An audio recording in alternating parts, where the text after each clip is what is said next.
ایک بادشاہ نے نا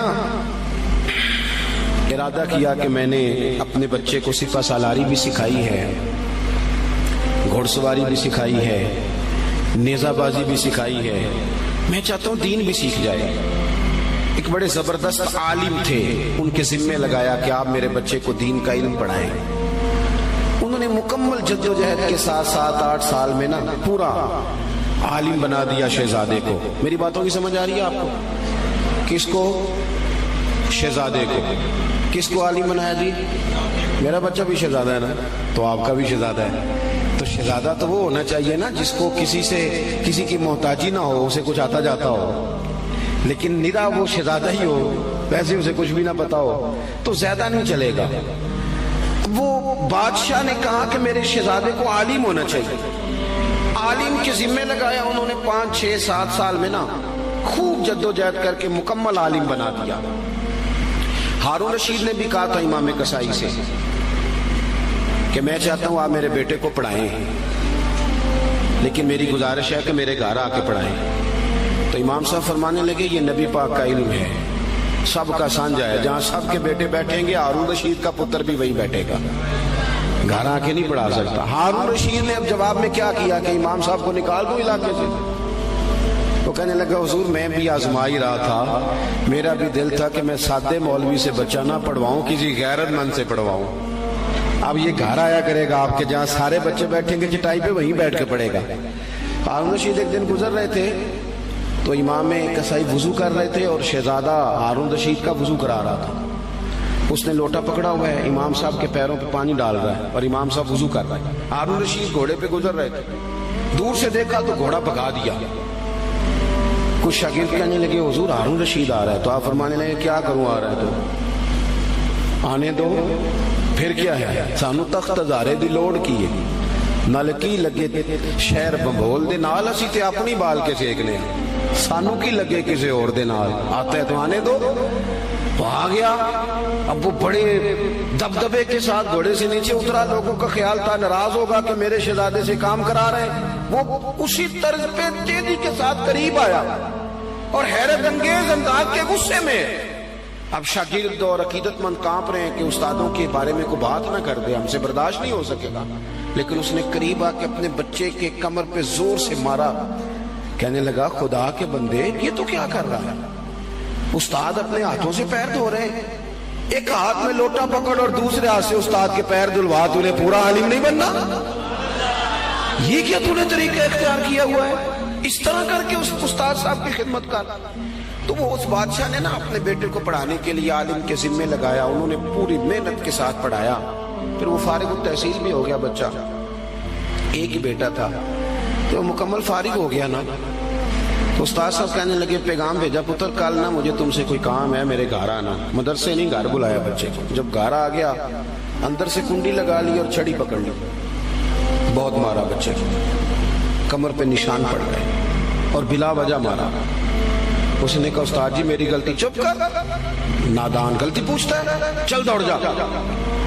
اس نے جا کے اپنی اماں سے شکایت کری کہ استاد جی نے بلا وجہ مارا ہے، میں تو پڑھ چکا ہوں، کوئی وجہ نہیں تھی مارنے کی، کیوں مارا؟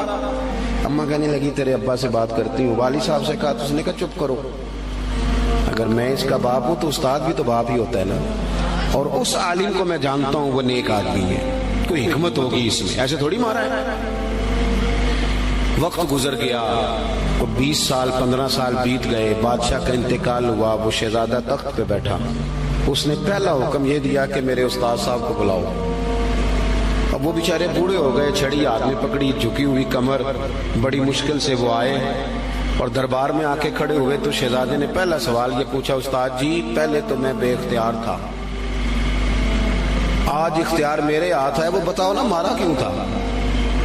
غلطی کوئی نہیں، زیادتی کری آپ نے اور اتنا مارا کہ میں ابھی تک اس کی درد محسوس کرتا ہوں۔ تو استاد صاحب نے یوں چہرہ اٹھایا، آنکھیں کھولی، کہنے لگے پتر شکر ہے اللہ کا میں ابھی تک زندہ ہوں، اسی دن کے لیے مارا تھا جو آج آیا ہے، کہ جو تو نے مجھے کٹہرے میں بلا لیا نا، ٹھیک کیا، اسی دن کے لیے مارا تھا۔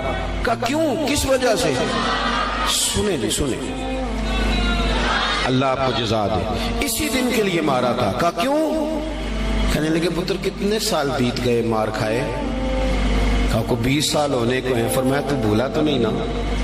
کہا استاد جی میں نے تو پہلے دن ہی آپ کو بلایا. کہنے لگے پتر بس مجھے پتا تھا ایک دن تو نے حکمران بننا ہے. تو بے اختیار تھا نا, میرا کچھ نہیں کر سکا. آج با اختیار ہوا تو بلا لیا نا. پتر تو حکمران بن گیا ہے, کسی غریب پہ ظلم نہ کرنا. اگر تجھے 20 سال نہیں بھولا تو اسے بھی قیامت تک نہیں بھولے گا. اور جب وہ اللہ کی بارگاہ میں با اختیار ہوگا تو تجھے بلوا لے گا. اس لیے مارا تھا کہ یہ جو ناجائز مار ہوتی ہے اس کی درد جاتی نہیں, اس کے نشان روح پہ پڑتے ہیں, دل پر زخم رہ جاتے ہیں. پتر تجھے آج تک نہیں نہ بھولا, اسی دن کے لیے مارا تھا کہ تیری تربیت ہو جائے. اٹھ کے اس نے استاد کے ہاتھ چومے, بٹھایا. کہنے لگا آج سمجھ آئی ہے, آپ نے صرف علم نہیں پڑھایا, آپ نے تو مجھے ہدایت بھی دی ہے. آپ نے تو اللہ کی بارگاہ سے مجھے ہدایت لے کے دی ہے, آپ نے تو میری ہدایت کی جانب رہنمائی کی. اتنا بڑا کام کر دیا. اپنے بچوں پر تھوڑا سا بوجھ ڈالے. اور میرے بھائی اگر ایک چھوٹی سی کھجور, صدقے کی کھجوروں میں سے امام حسین اٹھا کے منہ میں رکھ لے تو محبوب انگلی ڈال کے نکال دیتے ہیں. فرمایا پتر نہیں, ہمارے لیے ٹھیک ہے. ابا کیسے برداشت کرتا ہے کہ بیٹے کے منہ میں لقمہ حرام جائے؟ وہ کیسے برداشت کرتا ہے؟ ایک دوست مجھ سے کہنے لگے کہ گھر کے کونے سے نا رات کو رونے کی آواز آتی ہے, بڑے پیر صاحب آئے, بڑے عامل آئے, پر وہ ٹھیک نہیں ہوتا. میرا ذرا زیادہ قربت تھی, ورنہ ہر آدمی سے تو یوں بات نہیں کی جا سکتی. میں نے ان کے کان میں کہا کہ اگر بڑے پیروں کے آنے سے بھی نہیں نا مسئلہ ٹھیک ہو رہا تو ساری فیملی بیٹھ کے غور کر لو, وہاں کسی یتیم کے پیسے نہ لگ گئے ہوں, کسی بیوہ کا مال نہ اس کونے میں خرچ ہو گیا. یہ جو یتیم کے اور بیوہ کے اور غریبوں کے پیسے ہوتے ہیں, یہ تیزاب ہوتا ہے, تیزاب. جدھر جدھر لگتا ہے وہاں سوراخ کرتا ہے. سب سے پہلے یہ نور علم لے جاتا ہے. اور میری طرح کے لوگ, یہ علماء جو مساجد کے مدارس کے محتمم ہوتے ہیں, ان کو تو اتنا باریک تولنا پڑتا ہے, اتنا باریک, کون سا پیسہ کہاں لگانا ہے اور کس ترتیب سے لگانا ہے اور کس جدوجہد. یہ تو اتنا مشکل کام ہے کہ میں تو بڑی دیر سے میں نے کہا بھائی مجھے بچاؤ اس کام سے. یہ اتنا مشکل کام ہے کہ انسان الجھ جاتا ہے کہ کس طرح کر کے ان چیزوں کو رکھا جائے. اس طرح جتنے لوگ ذمہ دار ہیں وہ اپنے گھروں کے اندر رزق حلال کے معاملے میں سمجھدار ہو جائیں. کیوں کہ میرے نبی پاک علیہ السلام نے فرمایا جو گوشت حرام سے پلے گا وہ جنت میں نہیں جائے گا. تو مجھے بتاؤ, کوئی چاہتا ہے اس کی اولاد دوزخ میں جلے؟ پسند کرتا ہے؟ تو پھر ان کو رزق حلال کھلاؤ. ایک بادشاہ نے نا ارادہ